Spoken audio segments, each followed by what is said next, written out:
स्वामीनारायण सहजानंद स्वामी महाराज सततं निज मूर्ति चिंतकानां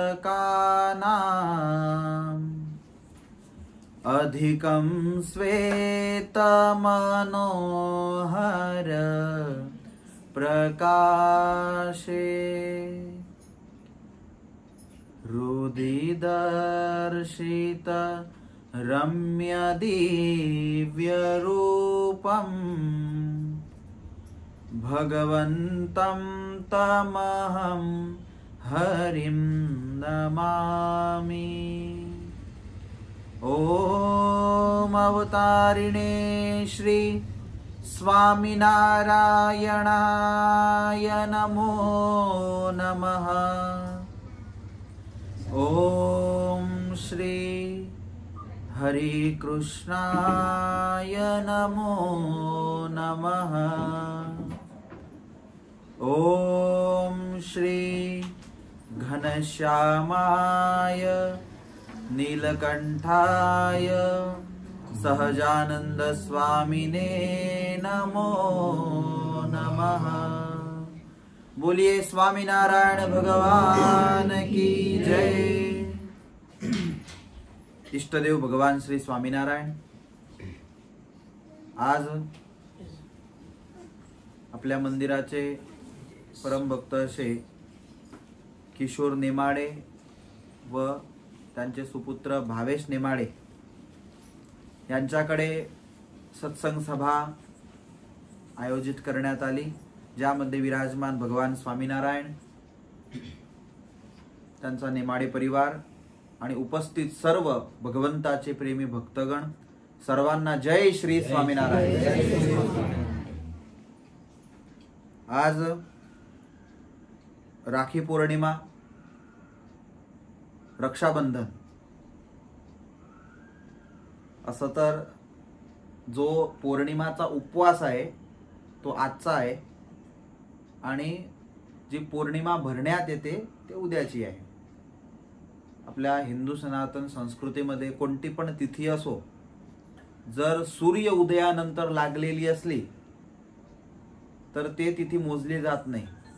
जर दुसऱ्या दिवशी 1 तास पण ते तिथी चालणारी असली पण त्या तिथीमध्ये जर सूर्याचा उदय झाला तर ते तिथी मोजली जाते।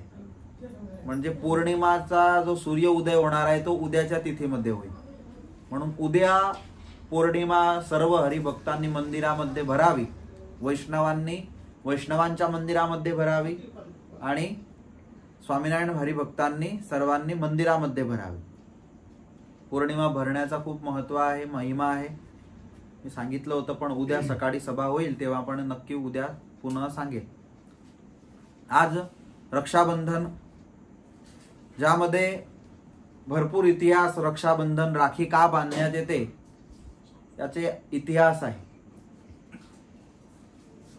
जेवढे इतिहास आहे ज्यामध्ये सर्वात महत्वाचा आजचा दिवस म्हणजे बहीण आणि भाऊचा आहे। सर्वप्रथम जेव्हा त्रिलोकीला बलिराजांनी घेऊन घेतली होती त्यामध्ये भगवान प्रसन्न झाले। 3 पावलं पृथ्वी मागितल्यानंतर भगवंतांनी द्वारपाळ होऊन आणि बलिराजांनी भगवंताला मागून घेतले, तेव्हा लक्ष्मीजींना चिंता झाली आणि लक्ष्मीजींनी जाऊन सर्वप्रथम बलिराजाला राखी बांधली होती। आणि राखी बांधल्यानंतर त्यांनी सांगितलं की काहीतरी तुम्ही मागा, तेव्हा मागितलं की तुमच्या दरवाजावरती द्वारपाळ म्हणून जे माझे पती तुम्ही ठेवले आहे ते मला तुम्ही वापस द्या। भगवान म्हणता मी तर त्याला वरदान दिलं आहे। मग मधला रस्ता काढला की 4 महिने ब्रह्मा, 4 महिने शिव आणि 4 महिने नारायण राहतील। आता सध्या भगवान नारायण आहे बलिराजाच्या दरवाजावरती, कारण की चातुर्मास त्यालाच म्हणतात की 4 महिने भगवान बलिराजाच्या दरवाजावरती उभे राहतात। त्यानंतर द्वापर युगामध्ये 2 राखींचा इतिहास आपल्याला दिसून येतो। एक म्हणजे जेव्हा अभिमन्यू हे युद्ध करण्यासाठी निघाले, अर्जुन श्रीकृष्ण भगवान दुसऱ्या जागेवरती युद्ध करायला गेले होते आणि कुंताजीला कळून गेलं की अभिमन्यूला लगभग आता काळ त्याचा जवळ आहे, पण त्या टायमाला कुंताजींनी अभिमन्यूला राखी बांधली होती. आता अभिमन्यू कुंताजींचा नातू होत होता, तरी पण रक्षासूत्र बांधलं आणि ते रक्षासूत्र बांधल्यानंतर अभिमन्यू युद्धामध्ये युद्ध करायला गेले, पण रस्त्यामध्ये ते तुटून गेली. तर तेव्हा पण कुंताजींच्या माध्यमातून अभिमन्यूला रक्षाबंधन करण्यात आलं होतं. त्याच द्वापर युगामध्ये दुसरा इतिहास असा पण भेटतो की जेव्हा शिशुपालचा भगवान श्रीकृष्णांनी वध केला तेव्हा सुदर्शन चक्र हातामध्ये भगवंतांनी क्रोधवश घेतलं आणि ते त्याचा भाग लागला आणि त्या कारणाने रक्त निघालं होतं. दुसरे इतिहासकार असं पण म्हणतात की भगवान ऊस खाता खाता ऊसाचा भाग लागला होता, लाकडाचा भाग लागला होता असं पण म्हणतं कोणी. तर त्या टाइमाला भगवान श्रीकृष्णांच्या हातातून रक्त निघालं आणि ते द्रौपदीजींनी पांचालींनी बघितलं आणि ते पाहता बरोबरच त्यांनी स्वतःच्या चांगल्या साडीचा भाग फाडून आणि भगवान श्रीकृष्णाच्या बोटाला बांधला होता आणि ते एक बंधन बांधलं भगवान श्रीकृष्णांनी त्या रूपाने. ते ऋण चुकवण्यासाठी जेव्हा दुःशासननी साडी ताणली त्या टाइमाला ते 999 साड्या पुरल्या होत्या. भगवान स्वामीनारायण यांच्या जीवन काळ दरम्यान पण भगवान स्वामीनारायणचे भक्त होते मयाराम भट्ट. खूप सुंदर त्यांचा इतिहास होता. ब्राह्मण होते, खूप पवित्र ब्राह्मण होते.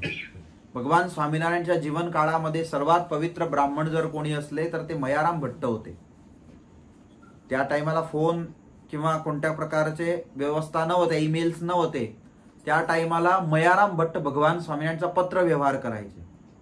भगवान स्वामीनारायणने एक पत्र लिहिला म्हणजे मयाराम भट्ट त्याचे मग अनेक पत्र करून अनेक डिस्ट्रिक्ट मध्ये पाठवायचे. मग तिथून अनेक लोक ठेवलेले असायचे, ते तालुक्यांमध्ये पत्र पाठवायचे आणि तिथून मग अनेक गावांपर्यंत पत्र जायचे. भगवान स्वामीनारायणचं पत्र नेटवर्क पण खूप मोठं होतं. ते सर्व मयाराम भट्ट सांभाळायचे. ते मयाराम भट्ट भगवान स्वामीनारायणचे गुरु होते रामानंद स्वामी. त्यांना एक वेळी राखी बांधली होती. आता मयाराम भट्ट यांची पत्नी वारली होती आणि त्यांनी असं नक्की केलं होतं की मला दुसरी पत्नी करायची आहे. आणि त्या टायमाला रक्षाबंधनचा दिवस आला आणि मयाराम भट्ट यांनी भगवान स्वामीनारायणचे गुरु जे रामानंद स्वामी होते त्यांना राखी बांधली. आता रामानंद स्वामींना असा विचार होता की मला लग्न करायचं आहे पण गुरूंची आज्ञा घेऊन करायचं आहे, पण सांगू शकत नव्हते एवढ्या सभेमध्ये की दुसरं लग्न करतो. मग रामानंद स्वामी हे तर उद्धव अवतार होते, ते ओळखून गेले आणि त्यांनी त्यावेळेस त्यांना सांगितलं की बघा तुमच्या मनामध्ये जे संकल्प आहे ते मी जाणून गेला आहे. लग्न कशाला करायचं, एक काम करा, मी तुम्हाला आजपासून तुम्ही मला राखी बांधली, मी तुम्हाला वरदान देतो. काहीतरी वर द्यायला पाहिजे, काहीतरी भेटवस्तू द्यायला पाहिजे ना. तुम्ही मला राखी बांधली म्हणून मी तुम्हाला एक वर देतो की आज नंतर हा समोर जो खांबा दिसतोय याला जर कोणत्या प्रकारचे खराब वासनिक विचार झाले तर तुम्हाला पण ते विचार होतील. निर्जीव खंबा असला त्याला कोणत्या प्रकारचे विचार येतात का? म्हणजे मयाराम भट्टला कोणत्या दिवशी काम क्रोधाधिक मनामध्ये आलेच नाही. असे परम भक्त झाले. कशा कारणाने? तर रामानंद स्वामींना राखी बांधायची. भगवान स्वामीनारायण यांना पण अनेक हरिभक्त राखी बांधायचे, पुरुष हरिभक्त. म्हणजे राखीचा व्यवहार हा बहीण भावाचा पण आहे आणि एक बंधनाचा पण आहे, एक रक्षाचा पण आहे.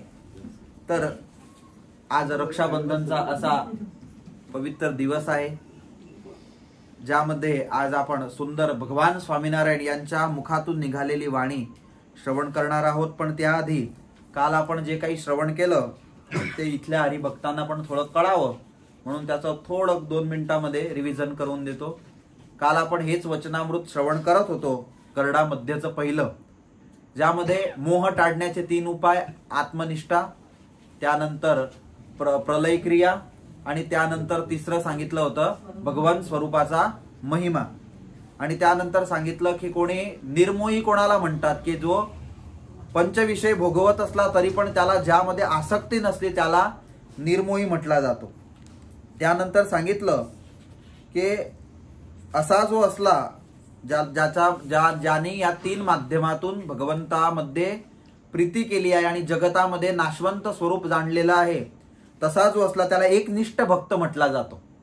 हे आपण काल ऐकत होतो. आणि तो जो खरा ज्ञानी आहे आणि त्याच्यावरतीच खरी भगवंताची प्रसन्नता असते आणि त्यालाच भगवंताला तो खूप आवडत असतो. अशी काल कथा ऐकली होती. आजची कथा खूप सुंदर आहे.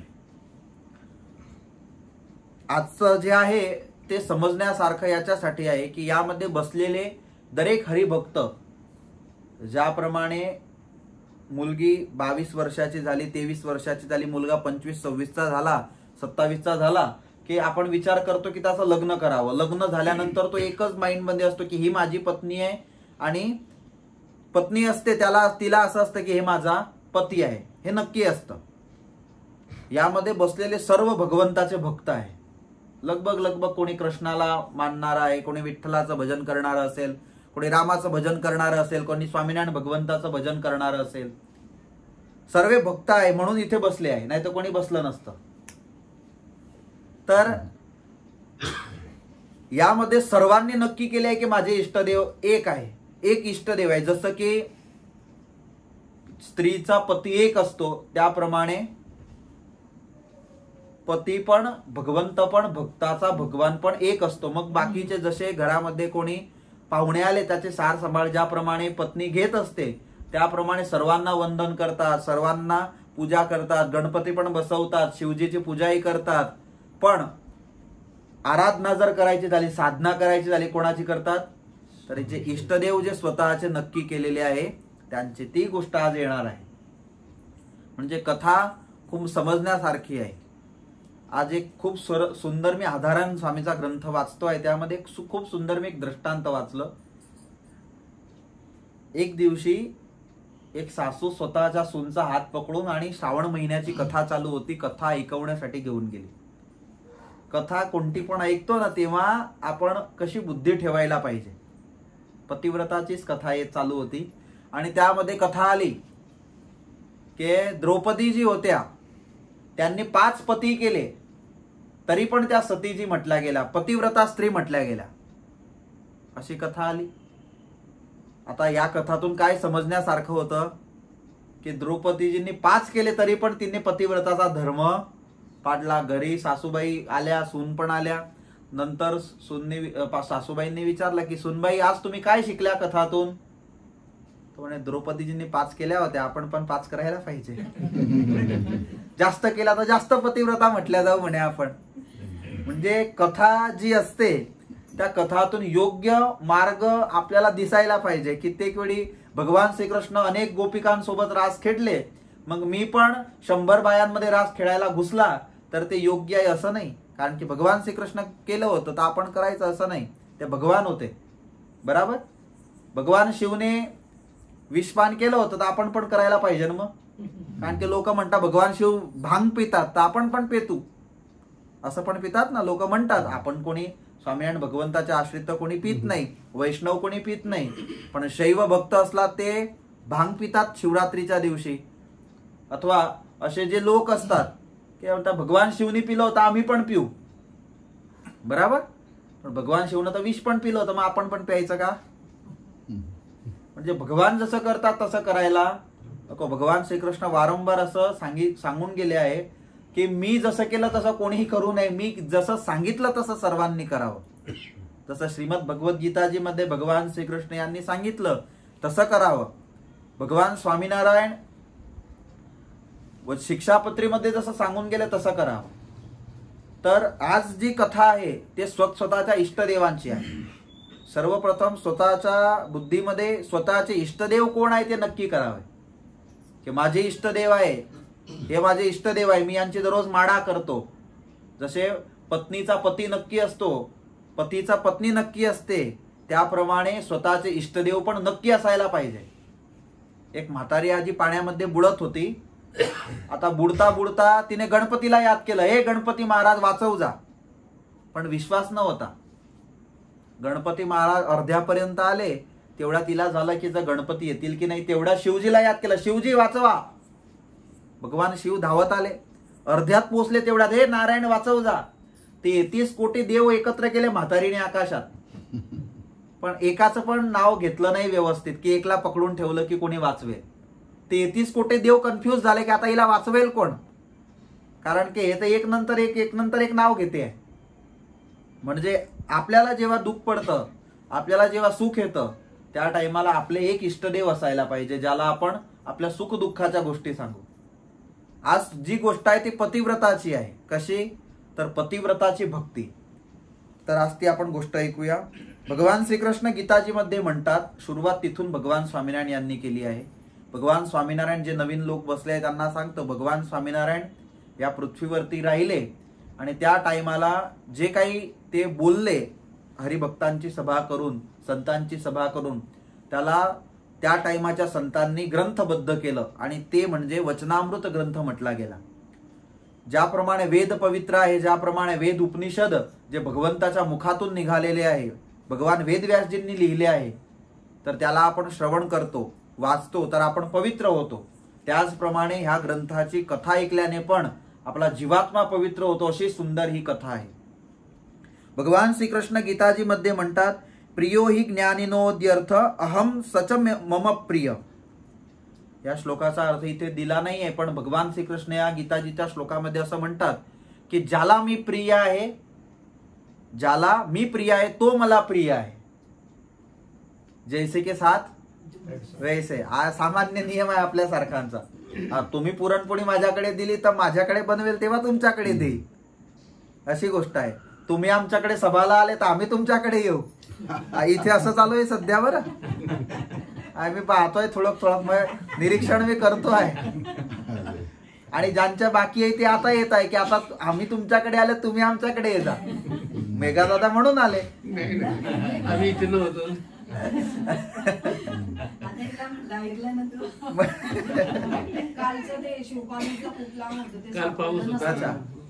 नाही, पण आहे तसंच आहे आपल्याकडे. मी पाहिलं आहे, कारण की मी पण खानदेशातलाच आहे ना. तुम्ही तुमच्या मुलांच्या लग्नावक्ती लिहितात की यांनी माझ्या मुलाच्या लग्नावक्ती किती रुपये दिले होते, लिहितात ना. 500 रुपये दिले होते, 1000 रुपये दिले होते. मग तेवढंच पाकिट करता. पण एवढा विचार करता की आपल्या मुलाचं लग्न 10 वर्षापूर्वी झालं होतं, बरोबर. 10 वर्षात 100 रुपयाची किंमत नाही आहे, पण आपण तेवढेच टाकायला जातो. भगवान श्रीकृष्ण म्हणतात आमचाही व्यवहार तसाच आहे. काय म्हणतात? प्रियो हि ज्ञानिनो न्यर्थम अहम सच मम प्रिय. मला जो प्रिय आहे, मी ज्याला प्रिय आहे त्याचप्रमाणे तो पण मला प्रिय आहे. आपल्याला कोण प्रिय आहे? जी असतील ते म्हण्यापुरता आपण तर म्हणतो. मी तर म्हणतो आपल्या गजूदादा हमेशा म्हणतात, खानदेशातले लोक तर महाराजांना विरघडून पिऊन गेले तरी ते उतरणार नाही. एवढ्या ऐकल्या आपण ना कथा. आता विचारलं कोण प्रिय आहे? सहज आहे, जे प्रिय आहे ते प्रिय आहे, बरोबर. कोणाला पत्नी प्रिय आहे, कोणाला मुलं प्रिय आहे, जे आहे ते आहेच. तर मग त्यांना आपण प्रिय आहे की नाही त्याचा पण विचार करावा. तर भगवान श्रीकृष्ण असं म्हणतात,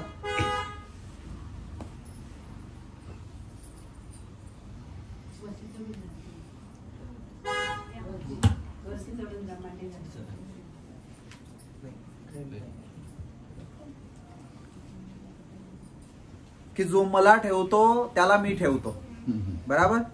आपण कोणाची लहानशी हेल्प केली असली तर तो आपली लहान हेल्प केव्हा करतो, तो यात ठेवतो जर चांगला माणूस असला तर. बाकी ठीक आहे, चालतं मग सर्व. तर भगवान श्रीकृष्ण आहे ते म्हणतात की मला जो असं समजतो की माझे प्रिय आहे, तर त्याला पण मी कायमसाठी प्रिय आहे. आणि प्रिय व्यक्तीला तुम्ही काम सांगा म्हणजे ते 100 कामं सोडून आपले कामं करतात. पुढे म्हणतात, आता भगवान स्वामीनारायण ह्या श्लोकावरती असं म्हणतात, खूप सुंदर ऐकण्यासारखं आहे, की ज्याची पतिव्रता स्त्री सारखी एकनिष्ठ भक्ती आहे तोच भगवंताला अतिशय प्रिय आहे. अशा पतिव्रता स्त्री सारखी एकनिष्ठ भक्तीचा गुण केवळ शहाण्यामध्ये असतो असे नाही, पण ज्याला त्याची ओढ असते त्या सर्वांमध्ये तो गुण येतो. या संसारात भोड्या भावड्या स्त्री यातही पतिव्रता असू शकतात आणि स्वतःला शहाणा म्हणून घेणाऱ्या स्त्री पण व्यभिचारिणी असू शकतात. म्हणून त्यात बऱ्या वाईटचा काही संबंध नाही. यामध्ये सांगितलं की पतिव्रता सारखी भक्ती ठेवावी. कशी माहिती आहे? केवढी पतिव्रता सारखी भक्ती ठेवावी? एक लहानसं उदाहरण तुम्हाला देतो. स्वामीनारायण संप्रदायामध्ये खूप मोठा इतिहास या गावाचा लिहिला गेला. कुंडाळा गाव होतं.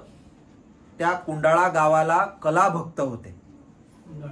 कुंडाळा. अच्छा. निष्कुळानंद स्वामींनी भक्त चिंतामणी परचा प्रकरण लिहिलंय, त्यामध्ये कुंडाळा लिहिलेला आहे. म्हणजे जुन्या टाइमामध्ये कुंडाळा म्हटलं जात असेल अथवा कुंडाळ म्हटलं जात असेल. अच्छा, भरतबाईच्या बाजूचा गाव, 5 किलोमीटर. कुंडळ वेगळं. कुंडळच्या राईबाई होत्या आणि या इथले जे होत्या कुंडाळ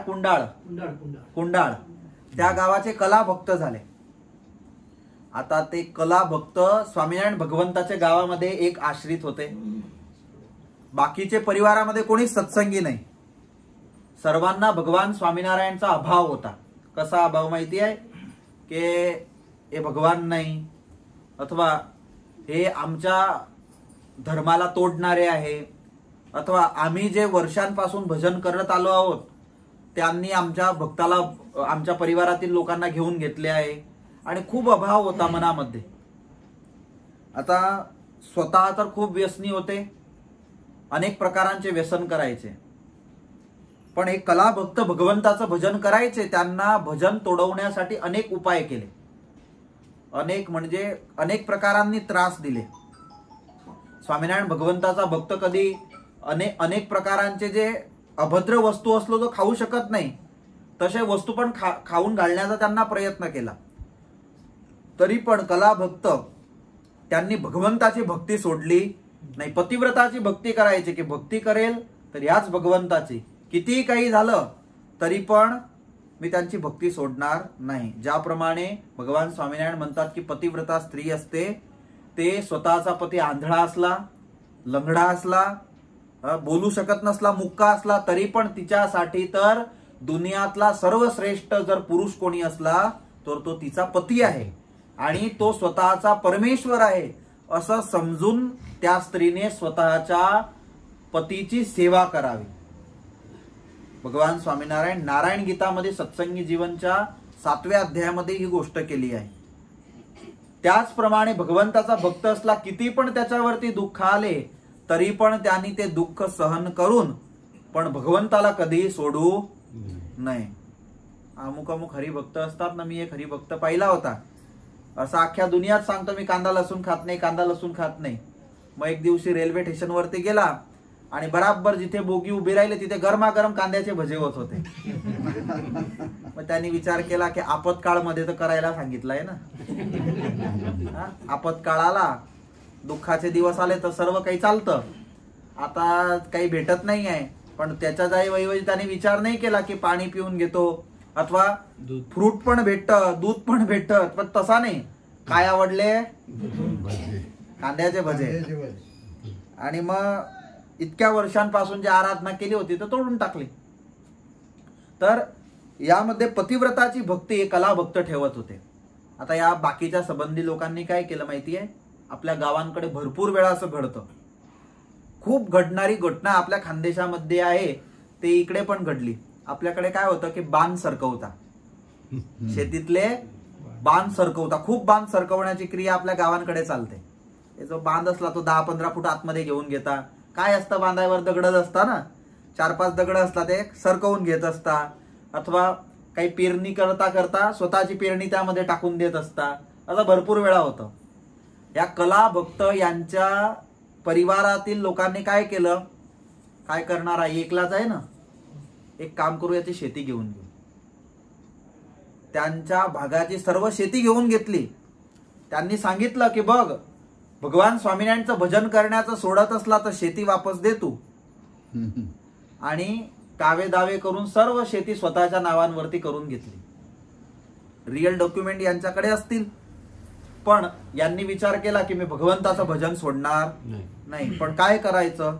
तर न्याय धर्माचा पक्ष घेऊन आणि राजाकडे जातो. राजाकडे गेले, राजाच्या माणसांकडे गेले, पंच बसलं, त्यांना सांगितलं की माझी शेती यांनी घेऊन घेतली, माझ्याकडे खरे कागदपत्र आहे. आता बाकीचे सर्व परिवारजन एकत्र झाले होते, गावातील लोक एकत्र झाले होते, काहीही करू शकतात. आपण म्हणतो ना की संघ शक्ती कलियुगे, पण अधर्माच्या मार्गावरती ते संघशक्ती करू शकतात, पण धर्माचा विजय तर शेवटी जाता होतोच. बरोबर, किती वर्ष अधर्माची प्रवृत्ती चालली, पण शेवटी जाता धर्माची प्रवृत्ती तर चालू होते. आणि तशी धर्माची प्रवृत्ती सध्या देशामध्ये चालू आहे. वर्षांपासून आपण मी तर असंच म्हणतो कायमसाठी की देश तर वर्षांपासून गुलामच होता. 2014 सालीच तो झालाय आझाद. धीरे धीरे त्याच्यानंतरच सुवर्ण काम चालू झालंय. आपल्यासाठी तर राम मंदिर झालं, हाच आपल्यासाठी सुवर्ण काळ आहे. आपल्यासाठी बनारसचं मंदिरचं कार्य झालं, तेच आपल्यासाठी सुवर्ण काळ आहे, कारण की आपण हिंदू आहोत. तुम्हाला एक आश्चर्याची गोष्ट सांगतो मी, तुम्हाला विश्वास नाही बसणार. मी तिथे टांझानिया जो देश आहे तिथून दार एस सलाम वरून आम्ही खूप सुंदर एक आयलंड आहे झांझिबार, तिथे जात होतो. तर तिथे एक जे नाव होती जाण्याची, मोठी स्टीमर होती. तिथे लगभग 1.5 तासाचा तो रन आहे मध्ये हिंद महासागरचा. तर तिथे जाण्यासाठी 2 नाव होत्या, 2 स्टीमर चालतात तिथे. त्या दोघी पाकिस्तानी माणसाच्या, मुस्लिम माणसाच्या आहे. पाकिस्तानी पण खूप भाविक माणूस आहे. आपण जा ना तिथे, म्हणजे तो स्पेशल केबिन करून देतो, स्पेशल त्यांची व्यवस्था अलगकन करून देता. कोणी आपण गेलो म्हणजे लेडीज आजूबाजूला फरकत नाही. एवढा धार्मिक माणूस आहे, चांगला माणूस आहे. पण मी बघितलं त्यांचं, कोणी पण लोक बसो, कारण की ते आयलंडवर जाणारे जास्तीत जास्त विदेशी, जास्त 100 लोकांपैकी 80 लोक विदेशी, म्हणजे दुसऱ्या पासपोर्टवाले. पण नाव मध्ये बसले म्हणजे पहिले 5 मिनिट नमाज चालू होते. पहिले 5 मिनिट काहीच नाही, सर्व एक जागेवर बसून जायचं, नमाज चालू होते. त्याचप्रमाणे नमाज झाल्यानंतर तिकडनं निघते, तेव्हा पण नमाज झाल्याशिवाय काही पण असो, पण त्या टायमाला नमाज होते म्हणजे होते. तुम्हाला काही करायचं असलं तुम्ही बाहेर पाण्याकडे पहा, बोलायचं असं, पण बसून राहायचं. बरोबर. त्यानंतर इमिराट्स फ्लाईट आहे, तुम्हाला माहिती असेल. इमिराट्स विश्वामध्ये सर्वात जास्त जर कोणती फ्लाईट पसंत करण्यात येत असली तर इमिराट्स पसंत करण्यात येते. इमिराट्स मध्ये तुम्ही बसा ना, म्हणजे पहिले नमाज होते आणि नंतर नमाज झाल्यानंतर त्यानंतर ते टेक ऑफ होतो. त्यानंतर ते उडण्याचा म्हणजे स्टार्टिंग होते त्यांचे. त्याच्या आधी मग ते सूचना ते पूर्ण करून घेतात. म्हणजे ही गोष्ट आपल्याला अशी शिकण्यासारखी, जर आपण असं करायला गेलो तर काय म्हणता तुम्ही, धर्माला बंधवून गेले, धर्म पकडून ठेवलाय, कट्टरवादी आहात. पण बाकीचे लोक ठेवतात तेव्हा कोणी बोलायला नाही जात, कारण की त्यांची हिंमत नाही चालत तिथे बोलायला. आपलेच लोक आपल्याला पोकळ करून टाकताय. म्हणजे असं ठेवायचंच नाही की आपण बोललो तर आपला देश तर सर्व धर्मांना मानणारा आहे, हा साला सर्व धर्मांना मानणार आहे म्हणून आपल्या देशामध्ये अनेक प्रकारांचे लोक आहे. बरोबर. आपल्या अनेक प्रकारांचे लोक आपल्या देशामध्ये बसून आहे, कारण की आपण सर्व धर्म मानणारे आहोत. पण आपण हिंदू आहोत याचा गर्व तर आपल्याला असायलाच पाहिजे. आपल्या घरामध्ये श्रीमद भगवद्गीताजी तर असायलाच पाहिजे. आपल्या घरामध्ये भगवान रामचंद्रांचा फोटो तर असायला पाहिजे. आपल्या घरामध्ये श्रीकृष्णांचा फोटो असायला पाहिजे. आपल्या घरामध्ये जे अभद्र वस्तू खाल्ल्या जातात, ज्या हिंदूंनी खाल्ल्या नाही पाहिजे, तशा तर कधी झाल्या नाही पाहिजे. तर ह्या ज्या वस्तू आहे, आपण हिंदू आहोत याचे लक्षण आहोत, चिन्ह आहात आपले. बघा, एक गोष्ट तुम्ही काही घ्या की नको घ्या, पण पंतप्रधान मनमोहन सिंग झाले, 10 वर्ष पंतप्रधान राहिले. पंतप्रधान असून सुद्धा पण शीख धर्माचे ज्या 5 वस्तू त्यांनी ठेवायच्या असतात त्या कधी सोडल्या का त्यांनी? बरोबर. मॅनेजमेंट मध्ये गोल्ड मेडल होते. बरोबर. काही केलं देशासाठी, भरपूर केलं. काही बंधारणामध्ये पण ते होते. पण त्यांची पाक बघा, जेव्हापासून शपथ घेतली त्याच्या आधीपासून आज पण बिमार आहे, स्वतः चेअरवरती फिरतात, तरी सुद्धा पण त्यांची पाग मस्तकावर तशी असते. त्यांची कटार, त्यांची शिखा, या ज्या 5 वस्तू त्यांच्या शीख धर्मामध्ये म्हटल्या जातात त्या कधी त्यांनी सोडल्या नाही. आपण धीरे धीरे सोडत चाललो. का मुस्लिम व्यक्ती असला त्याच्यामध्ये एक वस्तू घेण्यासारखी आम्हाला, त्याच्यानंतर आम्ही तिथे पोहोचल्यानंतर एक लहानशा नाव मध्ये गेलो पुढे, तर एक तिथे तर सर्व लगभग मुस्लिम लोक आहे. तर आम्हाला उतरवल्यानंतर त्या आयलंड वरती आम्ही तिथे फिरत होतो, मी पाहिलं तर तो माणूस, त्याचा नमाजचा टाइम झाला होता. तर तरतच तो नमाज करायला बसून गेला. बरोबर. म्हणजे अशी जे एवढ्या दूर काम धंदे करून सुद्धा पण त्यांना 5 टाइम नमाजचा टाइम भेटत असला, तर भगवान स्वामीनारायण असं म्हणतात की हरिभक्तांना दिवसभर पण टाइम नाही भेटला तरी पण चालेल, पण संध्याकाळी तर भगवानचं भजन करा. किती मिनिट? 10 मिनिटही नाही काढू शकत आपण. ते लोक दिवसातून 5 वेळा 10-10 मिनिट काढू शकता. आपण 10 मिनिट तरी दिवसातून काढायला पाहिजे. म्हणजे आझादीचा 75वा अमृत महोत्सव येतोय, त्याच्यासाठी आपण जर सेलिब्रेशन करतोय, पण सोबत सोबत आपण त्या सोबत आपले हिंदू आहोत याचा पण गर्व आपण ठेवायला पाहिजे. कारण आपल्या अनेक लोकांनी हा देश आझाद व्हावा, त्यासाठी हिंदू सनातन संस्कृती टिकून राहू, त्यासाठी पण प्रयत्न केले आहे. त्यासाठी भरपूरचे प्रयत्न आहे. त्यासाठी तुम्ही बघा तर राणी लक्ष्मीबाई सारख्या स्त्री स्वतःच्या मुलाला पाठीवर बांधून निघाल्या. कशासाठी? तर धर्म वाचवण्यासाठी निघाले. अनेकांनी स्वतःच्या प्राणांच्या आहुत्या दिल्या. तुम्ही राजस्थानचा इतिहास वाचा. 27,000 किंवा 19,000 ते किंवा 9,000 अशा स्त्रियांनी बलिदान दिले, कुंडामध्ये कुदून गेल्या. कशासाठी? स्वतःचा धर्म वाचवण्यासाठी. शीख लोकांच्या मस्तक कापवून गेले. कशासाठी? तर स्वतःचा धर्म वाचवण्यासाठी. तर एवढ्या सर्वांनी बलिदान दिले कशासाठी? आपला धर्म वाचवण्यासाठी. तर आपल्याला तो धर्म मिळाला आहे, आपण हिंदू आहोत याचा आपल्याला गर्व असायला पाहिजे. तर हा गर्व आज तुम्ही अमुक देशांमध्ये जा तर ते लोक हिंदू आहोत त्यांना माहितीच नाहीये. त्यांना विचारा कुठले, तर म्हणे गुजरातचे. कोण? तर काहीच माहिती नाही. कोणत्या गावचे हेही माहिती नाही. तर धीरे धीरे आपण पण ते विसरून न जावो आणि आपली संस्कृती आपल्या मुलांमध्ये असावी. त्याला तुम्ही इंग्लिश मीडियम मध्ये टाका, पण सोबत त्याला आपल्या संस्कृतीचं पण ज्ञान द्या. बरोबर. कारण की तुमच्या मुलं तुम्ही काही मंदिरात पाठवायला तर तयार नाहीये. तुमच्या मुलांना टाइम नाहीये. सकाळी ते 5ला 5:30ला उठतात ना, संध्याकाळी 8 पर्यंत ट्युशनलाच राहतात.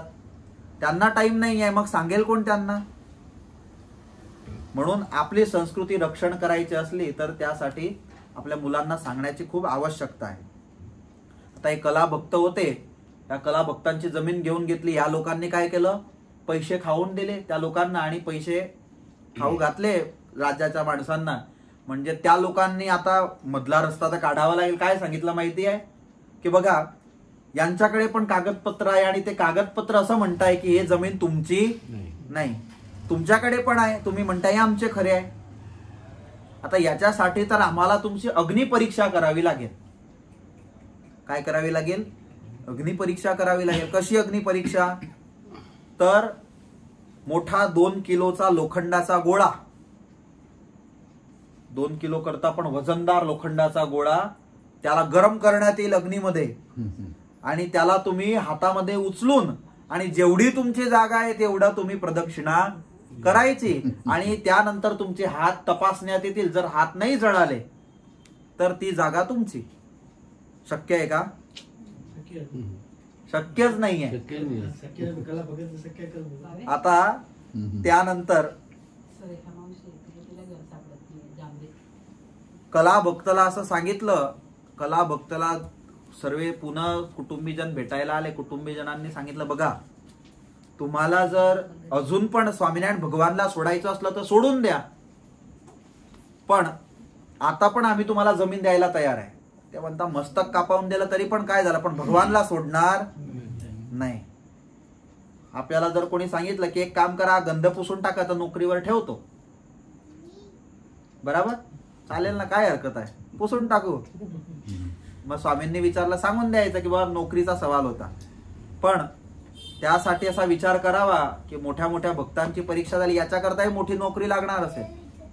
बरं वारकऱ्यांनी पण विचार करावा की आपण गंध लावत होतो पण केव्हा लावतो, कीर्तन असलं कुठेतरी, कुठे सप्ताह बसला असला तेव्हा लावणारे झाले, पण गंध तर लावायला पाहिजे. स्त्रियांनी कुंकुमचा गंध तर लावायलाच पाहिजे. भगवान स्वामीनारायण शिक्षापत्रीमध्ये म्हणतात राधाजी आणि लक्ष्मीजी यांचं प्रसादीचं जे कुंकुम असलं ते स्त्रियांनी लावावं. तर त्याने काय होतं, दुसरं काही असो की नसो पैसे येतात, पण टिकल्या लावल्याने पैसे नाही येत. ज्याला पैसे पाहिजे असले त्याने कुंकुमचा गंध लावा, कारण की कुंकुम हे लक्ष्मीजीचं प्रतीक आहे, सौभाग्याची निशाणी खरी ते आहे. बाकी एक पण वेदव्यासजीचे शास्त्र उघडून पहा, तिथे असं नाही लिहिलं की कोणती टिकली लावा, असं लिहिलंय का? नाही लिहिलं. कोणत्या ब्राह्मणांनी तुम्हाला सांगितलं? मलाही माहिती नाहीये. बरोबर. त्यानंतर सांगितलं की विधवा स्त्रिया असल्या त्यांनी चंदनाचा टिळा लावावा असं सांगितलं आहे. चंदनाचा टिळा लावायला सांगितलं. तर यामध्ये कलाभक्त होते, त्या कलाभक्तांना समजावलं, पण कलाभक्तांनी राजाच्या माणसांना सांगून दिलं की आता तुम्ही परीक्षा करा.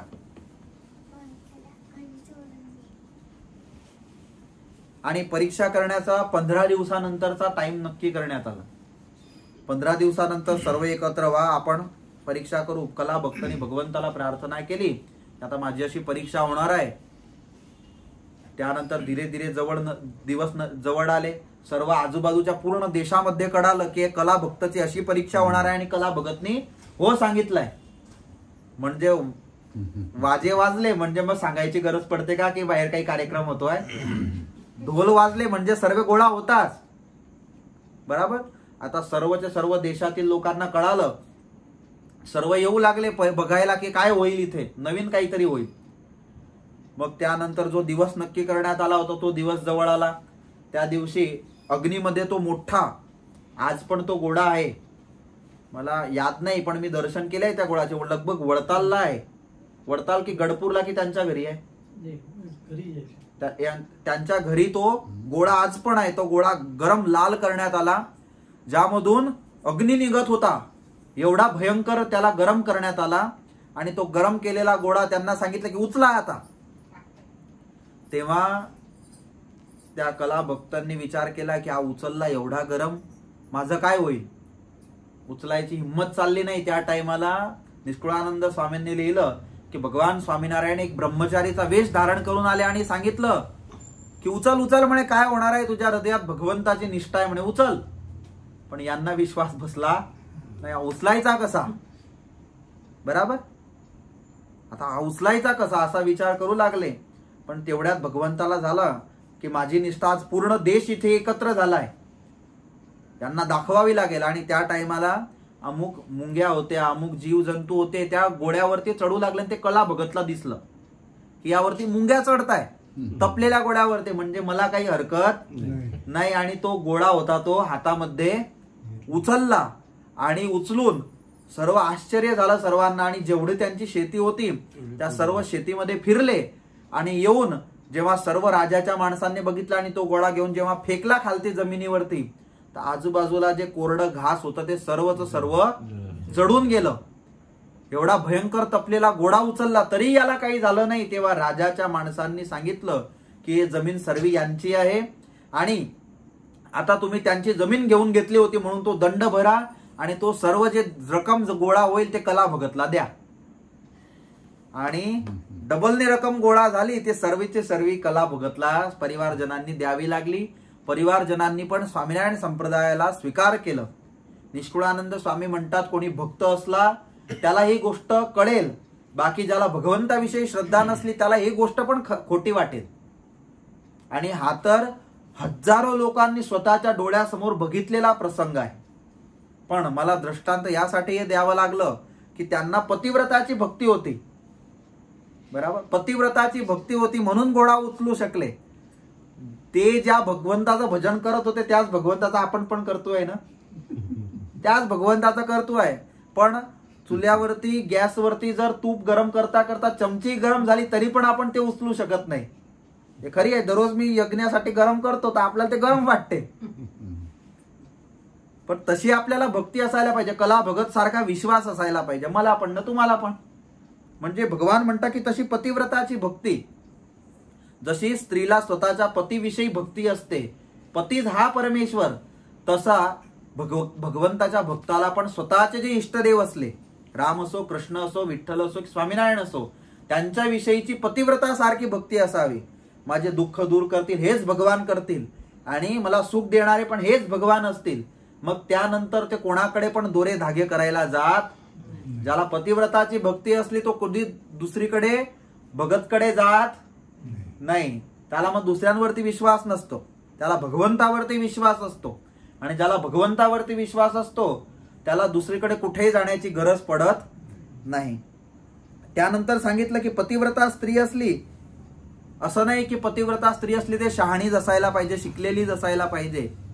अबुध असली तरी पण पतिव्रताची भक्ती ते करणारी असते. ती त्याला बुद्धी नसली तरी पण तिला पतिव्रताची भक्ती करता येते. आणि जास्त शहाणी असली तर ते तर व्यभिचारिणी पण होऊन जाते. असं नाही की ते हुशार भक्त असले. यामध्ये भगवान स्वामींचा सांगण्याचा उद्देश असा आहे की जो शास्त्र वाचन करत असला, जो जास्त सत्संगामध्ये जात असला, जो जास्त संतांकडे जाऊन बसत असला, जास्त शास्त्रांचं वाचन करत असला, तोच भगवंताचा भक्त होऊ शकतो. ना आपल्याला टाइम नाही आहे, आपण नोकरीला जातो, काम धंद्यांमध्ये व्यस्त आहे, आपण भगवंताचे भक्त होऊ शकत नाही असं नाही आहे. पण त्यामध्ये असं सांगितलं की एक भगवंताला जो पकडून ठेवतो त्याचे सर्व काम होऊन जात असतात. त्यानंतर खूप सुंदर गोष्ट इथे केली ज्यासाठी आपण सर्व बसलो आहोत. भगवान म्हणतात की एक मात्र नक्की आहे. काय भगवान काय म्हटले? एक मात्र नक्की आहे. आपण म्हणतो ना किती कोणाला 2 तास गोष्ट केली, 2 तास गोष्ट केली कोणाला, कोणाची आता समजून घ्या की असं सांगितलं, प्रमोद शेठचं गोष्ट सांगितली की शेठ असे आहे, शेठ तसे आहे. शेवटी काय म्हणतो माणूस? एक मात्र नक्की आहे की मी त्यांच्या घरी पाय ठेवणार असं म्हणता ना. शेवटी आपला या बोलण्याचा एक टोन असतो असा. भगवान स्वामींनी काय म्हटले? एक मात्र नक्की आहे. एवढी सर्व गोष्ट केल्यानंतर म्हणजे आता भगवान काहीतरी एक मुख्य गोष्ट करणार आहे. तर भगवान म्हणतात की एक मात्र नक्की आहे, ज्याला मोक्ष हवा आहे तो पतिव्रतासारखी एकनिष्ठ भक्ती करीत राहतो. भूत व्हायचं आहे की भगवानच्या धामात जायचं आहे? नाही, भूत होऊ आपण. मजा येईल ना? कोणाच्या अंगात घुसू तर मजा नाही येणार का? त्रास द्यायला मजा येईल ना? कोणाला गुदगुल्या करायला मजा येईल, हा? कोणाच्या अंगात घुसून भजे खायची मजा येईल. अथर्वाला तिच्याच मजा आली. बोला.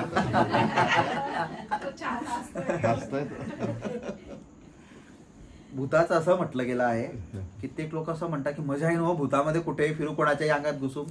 पण भूताला जेवढा त्रास असतो तेवढा कोणाला नसतो.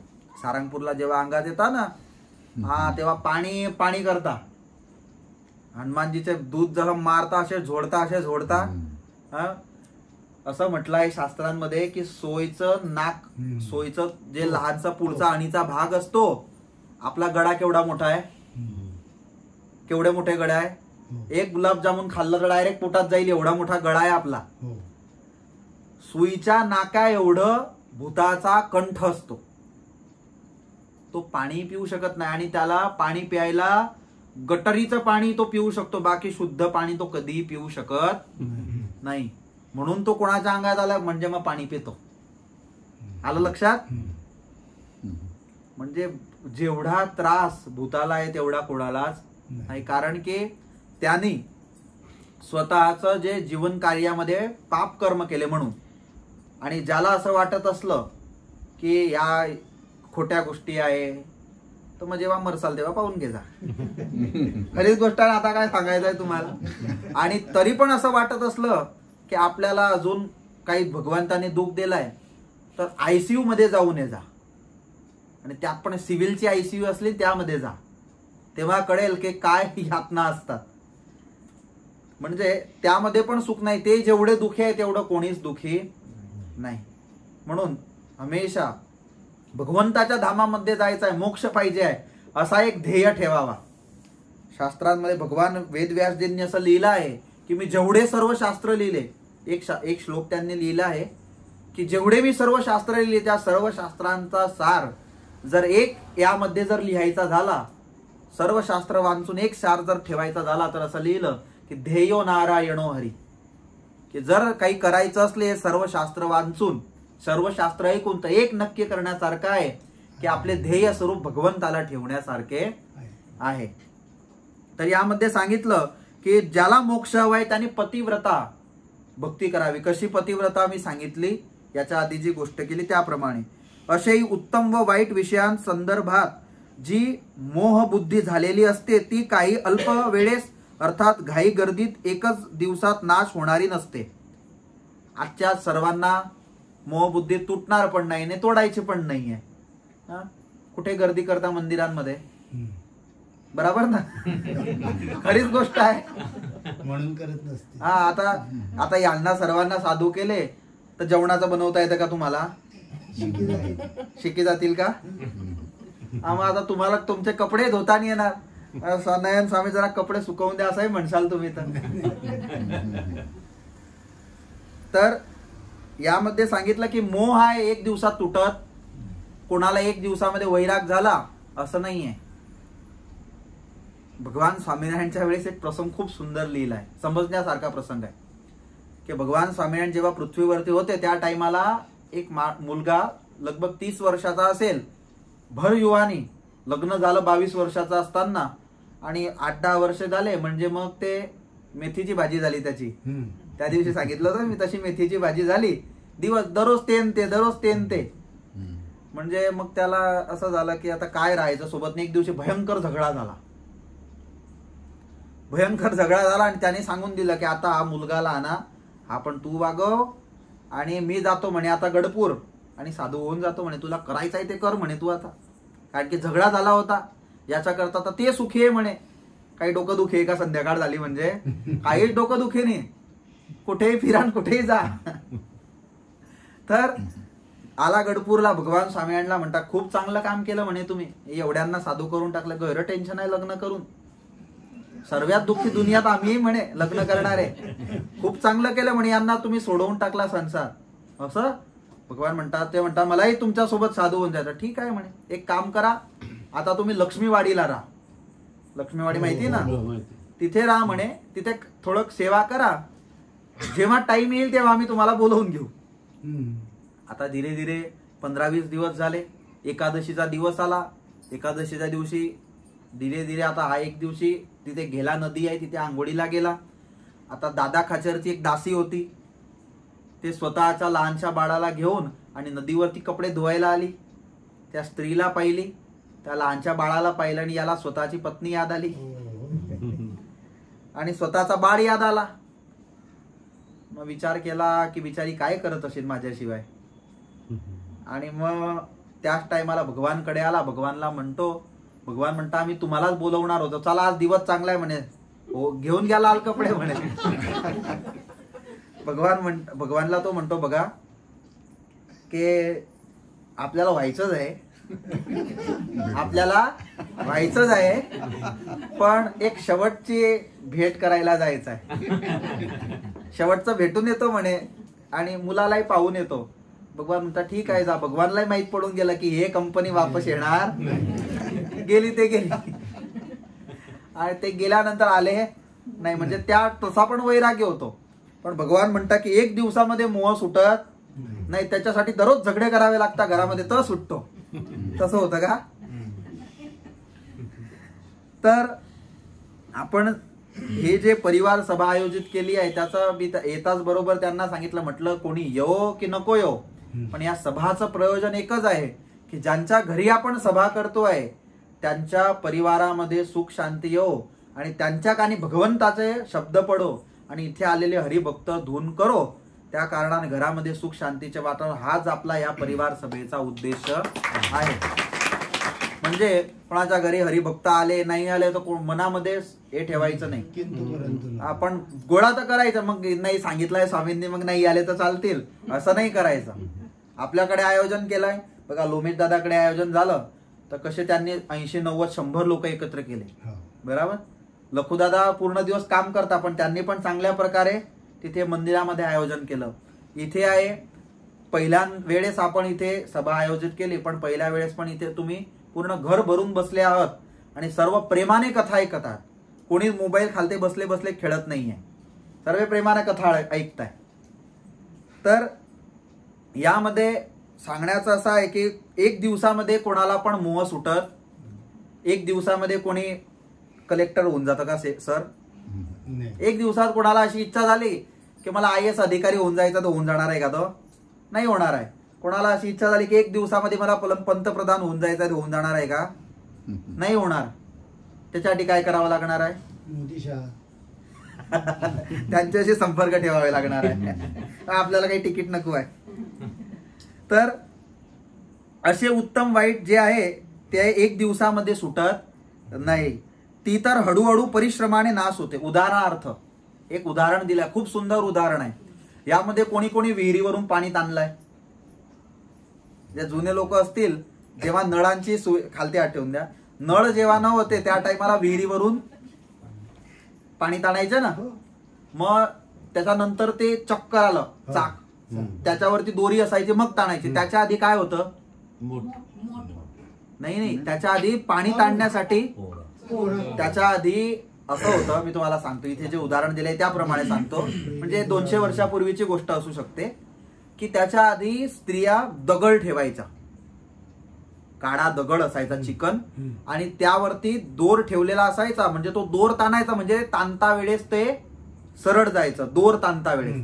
मी भरपूर विहिरीवरती पण गुजरातमध्ये बघितलं आहे की दगड असतो मोठा आणि त्या दगडला ताणत असता. आता उदाहरण भगवंतांनी कसं दिलं की दगड असला, त्याच्यावरती दगड कसा आहे?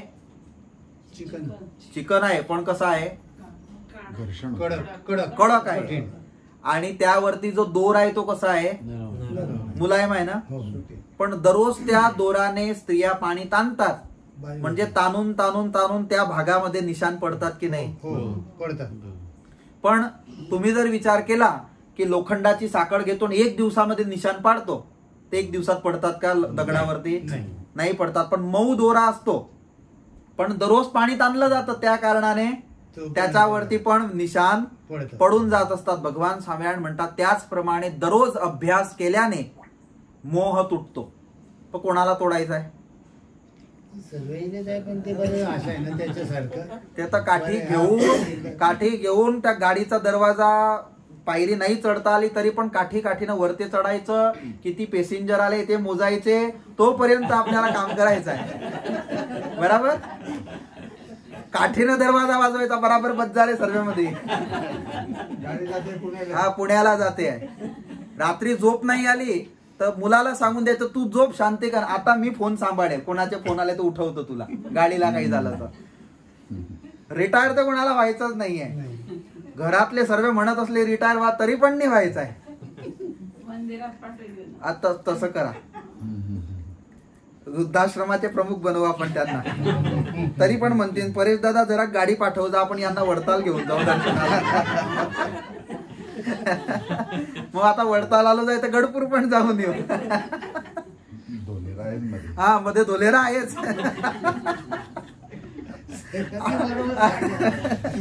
सर्व ओळखून गेले आता शेठ. तर यामध्ये सांगितलं की त्याप्रमाणे दगडावर खाच पडते, मऊ दोऱ्याने पण दगडावर खाच पडत, पण लोखंडाच्या साखळीने 1 दिवसात खाच पडत नाही.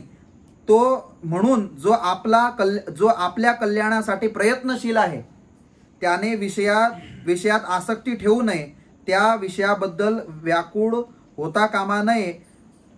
यामध्ये असं सांगितलं की ज्याला जसा या दगडावरती ज्याप्रमाणे धीरे धीरे धीरे धीरे प्रयत्न केल्याने काप पडतो, आपल्याकडे खानदेशीमध्ये आपण काप म्हणतो, खाच पण म्हणतो, तर त्याप्रमाणे दररोज जो प्रयत्न करतो त्याच्याने तो मोक्ष मार्गामध्ये धीरे धीरे चालतो. ज्याप्रमाणे कोणाला जर काशीला जायचं असलं पण तो जीवनपर्यंत असं म्हणत राहिला काशीला जायचंय काशीला जायचंय, पूर्वीच्या काळाची विचार करूया, पण त्यांनी चालायचं सुरूच नाही केलं तर तो पोहोचणार आहे का? बसले बसले बोलून बोलून नाही पोहोचणार.